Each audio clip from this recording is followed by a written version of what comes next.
सरबराह तहरीक लब्बैक पाकिस्तान मौलाना खादिम हुसैन रिजवी, जिनका इंतकाल गुज़श्ता रोज़ जुमेरात के दिन 19 नवंबर 2020 रात के तकरीबन 8:30 बजे हुआ। और जिस वक्त उनका इंतकाल हुआ उस वक्त से लेकर अब तक उनके हवाले से सोशल मीडिया पर ख़बरें जो हैं वो बहुत ज़्यादा वायरल हो रही हैं। हर जानब तमाम सोशल मीडिया साइट्स पर मौलाना खादिम हुसैन रिजवी की तस्वीर हैं और उनसे इजहार ताज़ियत किया जा रहा है। इसमें कोई शक नहीं कि बहुत अरसे बाद, लंबे अरसे बाद पाकिस्तान में एक ऐसी शख्सियत का इंतकाल हुआ है जिनके सोगवारान हर जानब मौजूद हैं और सोशल मीडिया बहुत ज़्यादा इस हवाले से सरगर्म है। आपको हर जानब सिर्फ उनकी तस्वीर ही नज़र आ रही हैं और ताज़ियती पैगाम जो हैं वो भी नज़र आ रहे हैं।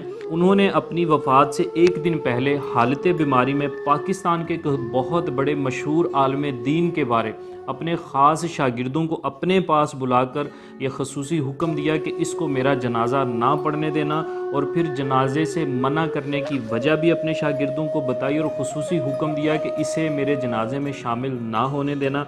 शागिर्दों ने उस मशहूर आलम दीन का नाम जो है बताया है, जिनका नाम आपको अपनी इस वीडियो में बताऊंगा। उससे पहले सरबराह तहरीक लब्बैक पाकिस्तान खादिम हुसैन रिजवी साहब की ज़िंदगी के बारे में एक छोटी सी मालूमात आप तक शेयर करना चाहूँगा। कुछ ऐसी मालूमात हैं जिनका शायद आपको पता ना हो, कुछ अहबाब को पता भी हो सकता है। सरबराह तहरीक लब्बैक पाकिस्तान खादिम हुसैन रिजवी कौन थे? खादिम हुसैन रिजवी का ताल्लुक सूबा पंजाब के ज़िला अटक से था। वो हाफ़िज़ कुरान और शेखुल हदीस भी थे। वो 22 जून 1966 को अटक के इलाका नक्का तूत में पैदा हुए। इनके वालिद का नाम लाल खान था। उन्होंने चौथी जमात तक तालीम अपने गांव में हासिल की। इसके बाद इनके वालिद ने इन्हें जेहलम के एक मदरसे में दाखिल करवाया जहां उन्होंने कुरान हिफ्ज़ किया। 1980 में वो मज़ीद तालीम के लिए लाहौर चले गए और जामिया निज़ामिया रिजविया में दरस निज़ामी की तालीम हासिल करना शुरू की, जहाँ से वो 1988 में फ़ारिग़ुल तहसील हुए। इन्हें पंजाबी, उर्दू, अरबी और फ़ारसी ज़ुबानों पर मुकम्मल अबूर हासिल था। वो दाता दरबार के करीब वाक़या पीर मक्की मस्जिद में ख़तीब के तौर पर खिदमात अंजाम देते रहे, जबकि 1993 में महकमा औकाफ़ में भर्ती हुए। वहाँ से फ़राग़त के बाद यतीम खाना लाहौर में मस्जिद रहमतुल्लिल आलमीन में ख़तीब रहे। एक ट्रैफिक हादसे में इनकी दोनों टांगें ज़ाया हो गईं, जिसके बाद वो व्हील चेयर तक महदूद हो गए थे।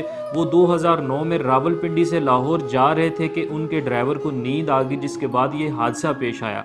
उन्होंने 1994 में शादी की। इनके सोगवारान में 2 बेटे और 4 बेटियां हैं। खादिम हुसैन रिजवी अपने अंदाज़े ख़ताबत के हवाले से बहुत ज़्यादा मारूफ थे। वो ज़्यादातर पंजाबी ज़ुबान में तकारीर करते थे, जिसमें वो अक्सर औकात इंतहाई सख्त ज़बान भी इस्तेमाल करते थे।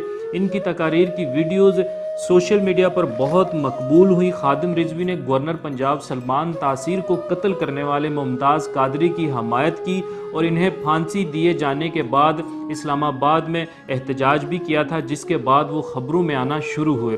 अगरचे उनका एहतजाज तो चंद रोज़ में ख़त्म हो गया था, ताहम उसके बाद मुसलसल इनके बयानात आते रहे। नवंबर 2017 में ही लाहौर के हल्का 120 में ज़िमनी इलेक्शन के मौका पर तहरीक लब्बैक सियासी जमात के तौर पर सामने आई और 7,000 के करीब वोट भी हासिल किए। याद रहे कि इस इलेक्शन में मुस्लिम लीग नून की उम्मीदवार साबिक़ वज़ीर आज़म नवाज शरीफ की अहलिया कलसूम नवाज थी। खादिम हुसैन रिजवी की जमात तहरीक लब्बैक पाकिस्तान ने 2018 के आम इंतखाबात में भी हिस्सा लिया और सिंध असम्बली से 2 नशिस्तें हासिल की और मजमूई तौर पर पाकिस्तान भर से 22 लाख से ज़्यादा वोट हासिल किए। खादिम हुसैन रिजवी का नाम किसी तारुफ का मोहताज नहीं। और अब मैं आता हूँ उस शख्सियत की जानब जिनका नाम खादिम हुसैन रिजवी के शागिर्दों ने बताया है कि इनको खादिम हुसैन रिजवी ने अपनी वफ़ात से एक दिन पहले उनका जनाजा पढ़ने के बारे में हुक्म दिया कि मेरा जनाजा इससे हरगिज़ ना पढ़वाया जाए और ना ही इसे मेरे जनाजे में शामिल किया जाए।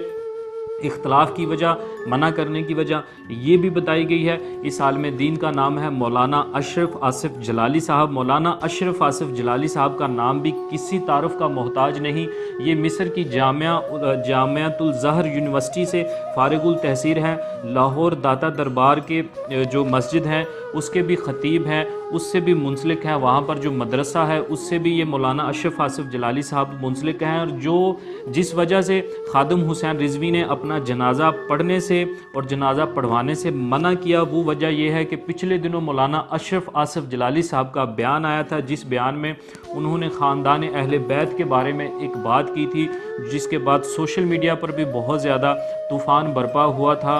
और मैं भी ज़ाती तौर पर मौलाना अशरफ आसिफ जलाली साहब के इस बयान से बहुत ज़्यादा इख्तलाफ रखता हूँ। वो मेरी ज़ाती राय है कि हमारे प्यारे नबी का ख़ानदान किसी भी ख़ता पर नहीं हो सकता, लेकिन ये एक अलहदा बहस है। पाकिस्तान के बड़े जय्यद उलमा ने मौलाना अशरफ आसिफ जलाली के इस बयान की बहुत ज़्यादा मज़म्मत की और उन्हें माफ़ी मांगने पर मजबूर किया।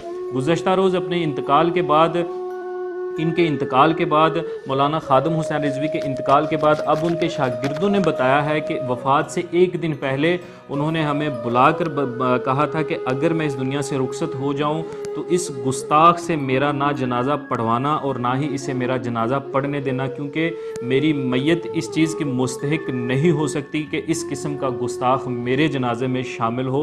मैं अपने नबी को क्या मुँह दिखाऊँगा। ये थी मोहब्बत मौलाना खादिम हुसैन रिजवी की, ये थी अकीदत और ये थी खादमियत का वो अंदाज़ जिससे वो जाने जाते थे। आपको इस बारे में ये रिपोर्ट कैसी लगी? अपने फ़ीडबैक से ज़रूर आगाह कीजिएगा।